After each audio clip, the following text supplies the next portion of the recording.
Sa paglaganap ng online meetings via video conferencing platforms, naging popular ang mga katagang mute and unmute. Outside the virtual world, sa real world, kailangan rin nating alamin kung kailan dapat mag-mute at unmute. Alamin natin yan sa pagsisimula ng ating series na To Mute or Not to Mute. It's cute to mute. Sa isang online class through Zoom meeting, ang usual na sinasabi ng isang teacher at host para magkaintindihan sila ng participants ay, it's cute to mute. Pagdating naman sa pang-araw-araw na buhay, bakit kailangang mag-mute o unmute? When is it cute to mute? Una, it's cute to mute para iwas sa problema at maging peaceful tayo. Ika nga, less talk, less mistakes.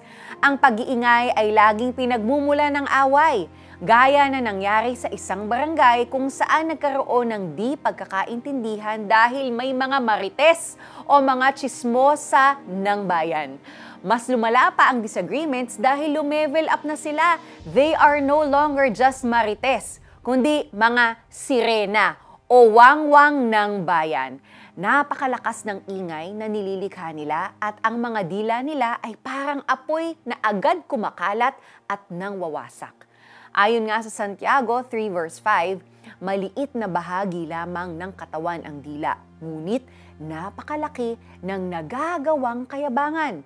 Isipin na lang ninyo kung paano nagpapalagablab ng isang maliit na apoy ang isang malawak na kagubatan.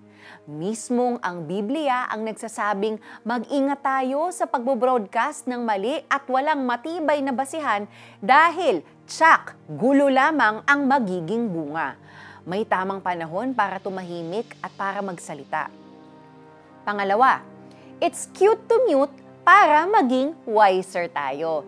He who closes his lips is wise. Para maging mas matalino, learn when to be silent and when to speak. Makinig sa mga payo at turo para lalong tumalino. Pangatlo, it's cute to mute para mapakinggan natin ang Diyos. Sinabi ni God, be still and know that I am God.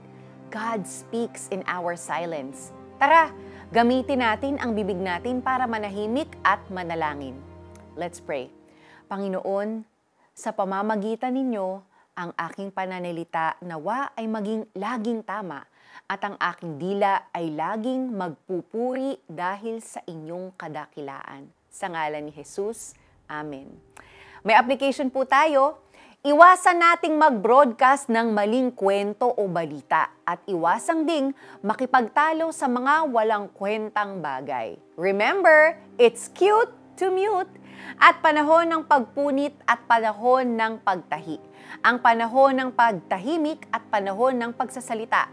Ang mga ngaral 3 verse 7. Ngayong alam na natin kung kailan dapat mag-mute o manahimik, alamin naman natin bukas kung kailan dapat mag-unmute. Kaya, kita-kits tayo bukas para sa pagpapatuloy ng ating short series na To Mute or Not to Mute. Ako po si Sonja Kalit. Have a great day!